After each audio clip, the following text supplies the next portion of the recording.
Hello, students. How are you? I hope all of you are fit and fine and will be very much alert about the current situation of corona pandemic. As you know, we are learning functions related to your course. We have discussed many functions till today. From today onwards, we will move towards a new function that is called function showing comparison or degrees of comparison. So, there are three types of comparison in English: positive, comparative, and superlative. Positive means equal, સમાનાર્થી અથવા તો સમાન અર્થ આપશે, જ્યારે comparative થોડુંક અધિકતા દર્શાવશે અને superlative શ્રેષ્ઠતા દર્શાવશે. તો આ ત્રણ ડિગ્રીને will try to learn with examples. તો અહીંયા એક્ઝામ્પલ દ્વારા I will try to teach you the uses of degrees. So first is positive degree. જો એનું ફર્સ્ટ સેન્ટેન્સ છે, no other school in Kutch is so famous as MKV. આ sentence છે એ તમે જો લખતા હો તો લખીને અંડરલાઇન કરજો, અથવા હું જે કાંઈ સમજાવું એ ધ્યાનથી સમજજો. પહેલાં અંડરલાઇન કરો નો અધર નીચે, પછી અંડરલાઇન કરો સ્કૂલ નીચે, પછી અંડરલાઇન કરો ઇઝ નીચે, પછી અંડરલાઇન કરો સો અને એઝ. આટલું કર્યું. હવે સેન્ટેન્સ આપણે એનું એ જ રાખીએ છીએ, બટ નો અધરની જગ્યાએથી આપણે શેનો યુઝ કરવાનો છે એમાં? Very few. તો જુઓ ત્યાં very few schools in Kutch, very few schools in Kutch are as famous as MKV. હવે આ સેન્ટેન્સમાં પણ હું કહું ત્યાં અંડરલાઇન કરવાનું છે તમારે, અથવા તો વધારે ધ્યાન આપવાનું છે. જો વેરી ફ્યુ, પછી સ્કૂલ્સ, પછી આર અને એઝ. હવે આ બંને વચ્ચેનો તફાવત આપણે સમજવાનો છે. So when you begin sentence with no other, that means it is in singular form and it will give you a negative meaning. એટલે જુઓ નો અધર છે તો એના પછીનો જે શબ્દ છે સ્કૂલ, તો સ્કૂલ સિંગ્યુલરમાં છે, સ્કૂલ પછી ઇઝ આપ્યું છે, ટુ બી વર્બ છે, એ પણ સિંગ્યુલરમાં છે, અને ત્યારબાદ વિશેષણની આગળ અને પાછળ જુઓ ફેમસ છે તો ફેમસની આગળ સો છે અને એના પાછળ છે એઝ. હવે સેન્ટેન્સ સેમ છે, and if you begin the same sentence with very few, તો which type of changes do you notice? તો જુઓ very few, now school is changed into schools. Very few schools in Kutch as it is. હવે very few છે તો અહીંયા આપણે plural verb કે plural to બીનો યુઝ કરશું. તો શું છે? આર. નો અધરમાં શું હતું? ઇઝ હતું, જ્યારે વેરી ફ્યુમાં શું છે? Are. Very few schools in Kutch are as famous as MKV. May I hope કે ફર્સ્ટ સેન્ટેન્સ તમને સમજાઈ ગયું હશે. Now let's move towards second sentence. Very few mountains in the world are as high as the Himalayas. Very few mountains in the world are as high as the Himalayas. Now underline very few mountains are as. Now the sentence will be same, and that we will begin with no other. તો you can notice the changes in the example. No other. We have used here no other instead of very few. તો no other mountain. તો mountains નું શું થઈ ગયું અહીંયા? Mountain. In the world. હવે very few માં are હતું તો અહીંયા શું છે? is. No other mountain in the world is so high as the Himalayas. May I hope કે ધીરે ધીરે સમજાતું આવે છે. થર્ડ જુઓ, very few girls in our class. Very few છે તો will it be followed by is or are? તો are. Very few girls in our class are as intelligent as Vyoma. તો અમારા ક્લાસમાં ખૂબ જ ઓછી છોકરીઓ વ્યોમા જેટલી ઇન્ટેલિજન્ટ છે. Now the sentence will be same and that we will begin with no other. So you can see no other girl.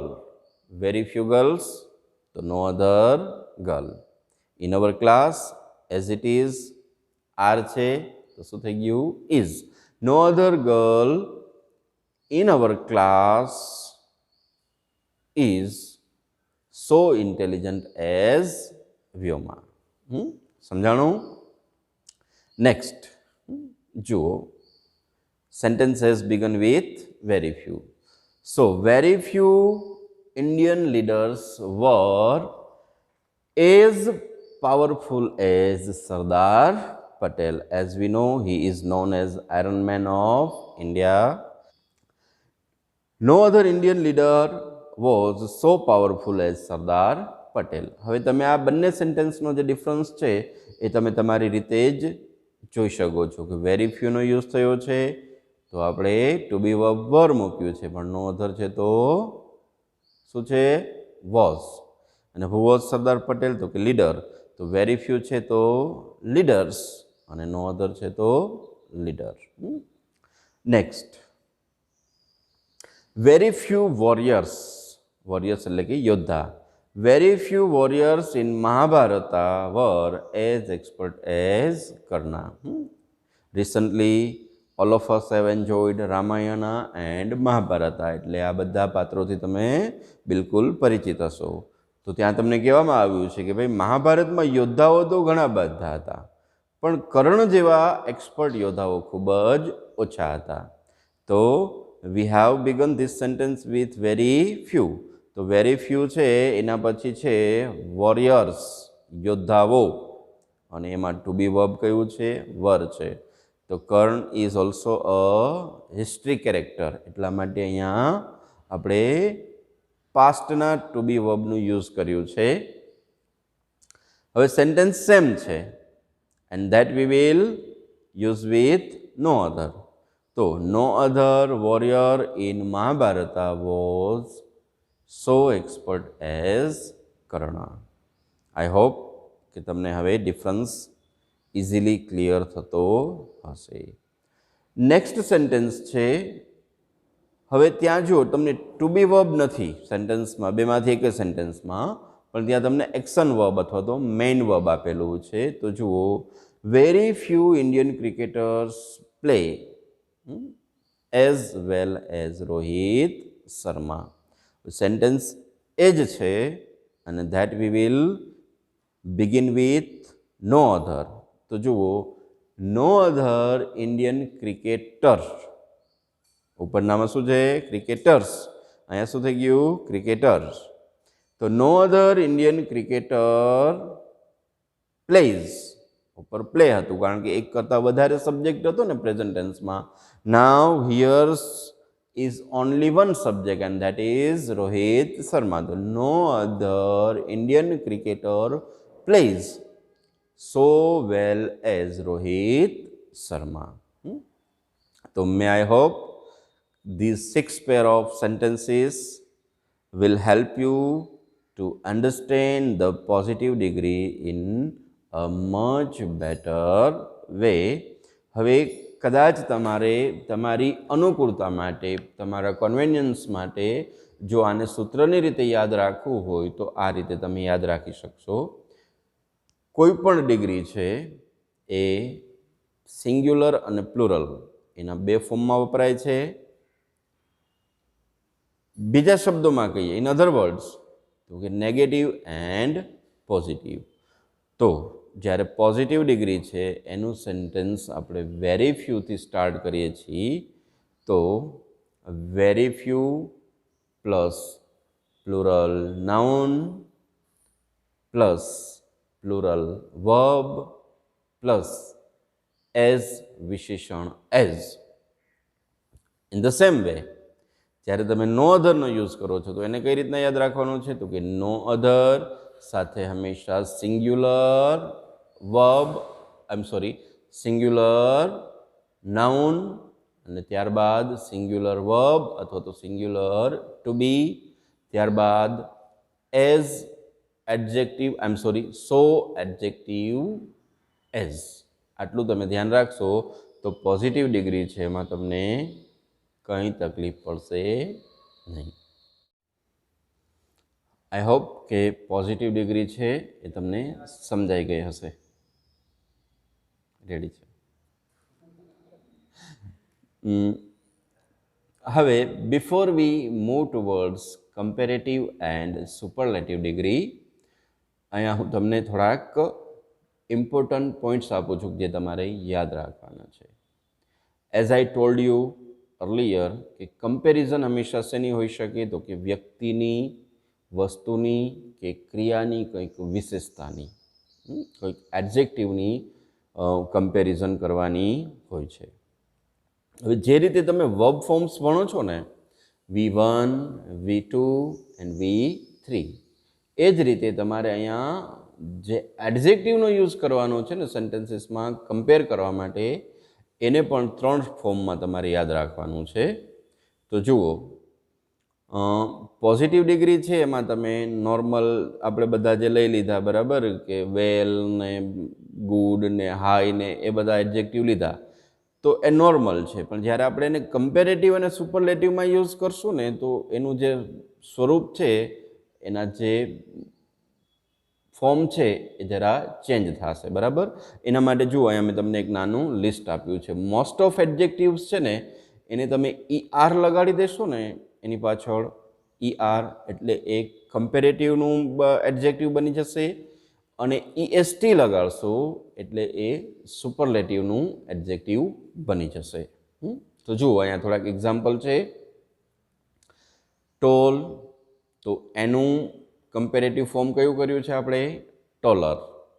અને સુપરલેટિવ ફોર્મ કયું કર્યું છે? Tallest. In the same way next છે બિગ, તો એનું comparative form છે bigger અને superlative form કયું છે? બિગેસ્ટ. ત્યારબાદ છે સ્માર્ટ, સ્માર્ટર અને સ્માર્ટેસ્ટ. તો એ પણ તમને ખ્યાલ આવી ગયો. એટલે કે most of 90% of English adjectives છે એના કમ્પેરેટિવ અને સુપરલેટિવ ફોર્મ્સ છે એ તમે એની પાછળ ER અને EST લગાડશો એટલે બની જશે. આશા રાખું છું આટલું તમને સમજાણું છું. હવે ધ્યાન રાખવાનું છે, suppose any adjective has long પ્રોનન્સિએશન, અને લોંગ પ્રોનન્સિએશન વાળું કોઈ પણ વિશેષણ છે એની પાછળ આપણે ER કે EST લગાડી શકતા નથી. એવા સંજોગોમાં શું કરવાનું છે? તો જ્યારે એ વિશેષણને તમારે કમ્પેરેટિવ ફોર્મમાં યુઝ કરવાનું છે તો એની આગળ તમારે મોર લગાડવાનું છે, અને સુપરલેટિવ ફોર્મમાં યુઝ કરવાનું છે તો એની આગળ શું લાગશે? મોસ્ટ. જો અહીંયા થોડાક એક્ઝામ્પલ્સ છે. બ્યુટીફુલ, તો બ્યુટીફુલનું આપણે ક્યારેય કમ્પેરેટિવ ફોર્મ બ્યુટીફુલર કરશું નહીં, એ થોડુંક ફની લાગશે. તો એનું શું કરશું? More beautiful. કમ્પેરેટિવ ડિગ્રીમાં આપણે શું કરશું? એનું more beautiful, and in superlative it will be most beautiful. Next જુઓ, એન્શિયન્ટ. તો એન્શિયન્ટ છે એની પાછળ આપણે ER લગાડી શકશું નહીં, because it has a long પ્રોનન્સિએશન, એનો લાંબો ઉચ્ચાર છે. તો એન્શિયન્ટની આગળ શું લગાડશું આપણે? મોર એન્શિયન્ટ.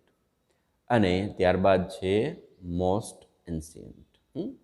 તો કોઈ પણ આ પ્રકારનું એડજેક્ટિવ આવે, એટલે કે લોંગ પ્રોનન્સિએશન વાળું એડજેક્ટિવ આવે, તો કમ્પેરેટિવમાં એની આગળ મોર અને સુપરલેટિવમાં મોસ્ટ. ધેન જુઓ ત્યાં પાવરફુલ છે, બરાબર? તો પાવરફુલ, તો એનું કમ્પેરેટિવ ફોર્મ આપણે શું બનાવશું? મોર પાવરફુલ. અને સુપરલેટિવ ફોર્મ શું બનશે? Most powerful. પછી છે ફેમસ, તો મોર ફેમસ છે અને મોસ્ટ ફેમસ છે. ડેવલપ્ડ છે, તો મોર ડેવલપ્ડ અને મોસ્ટ ડેવલપ્ડ છે. પછી છે પ્રોગ્રેસિવ, તો પ્રોગ્રેસિવની પાછળ પણ આપણે ER લગાડી શકતા નથી, તો એ મોર પ્રોગ્રેસિવ અને મોસ્ટ પ્રોગ્રેસિવ યુઝ કરી શકશું. તો મે આઈ હોપ કે તમને આ રીતે આ વિશેષણો છે એના અલગ અલગ રૂપ છે એ સમજાણા હશે. હવે છે third one, irregular form of adjectives, બરાબર?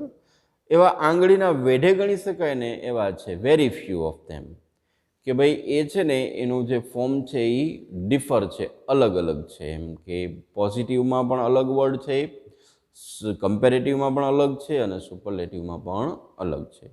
તો અહીંયા તમે એક્ઝામ્પલમાં જુઓ, ગુડ અને વેલ, તો એનું કમ્પેરેટિવ રૂપ શું છે ત્યાં? તો કે બેટર, અને સુપરલેટિવ શું છે? બેસ્ટ. ધેન બેડ, ઇલ, તો એનું સુપરલેટિવ વર્સ અને વર્સ્ટ. ધેન મેની, મચ, તો મોર એન્ડ મોસ્ટ. ત્યારબાદ લિટલ, તો less and least. Then late, તો લેટનું કમ્પેરેટિવ ફોર્મ છે લેટર અને સુપરલેટિવ શું છે? Latest. Many a time we use in our general discussion latest word, this is a very latest news. પછી છે ફાર, ફાર્ધર અને ફાર્ધેસ્ટ. ફાર મીન્સ દૂર, અવે, તો ફાર, ફાર્ધર એન્ડ ફાર્ધેસ્ટ. ત્યારબાદ છે ઓલ્ડ, એ પણ બે રીતે તમે એનો યુઝ કરી શકશો, ઓલ્ડ, ઓલ્ડર અને ઓલ્ડેસ્ટ. તો ઓલ્ડર અને ઓલ્ડેસ્ટ અને ઓલ્ડ, ધેટ મીન્સ જૂનું, પ્રાચીન. પણ જ્યારે આપણે ઓલ્ડમાંથી જ્યારે એલ્ડરનો યુઝ કરશું તો એ ઉંમરમાં નાનું મોટું કહીએ ને આપણે, તો એલ્ડર એટલે મોટું અને એલ્ડેસ્ટ એટલે કે મોટામાં મોટું.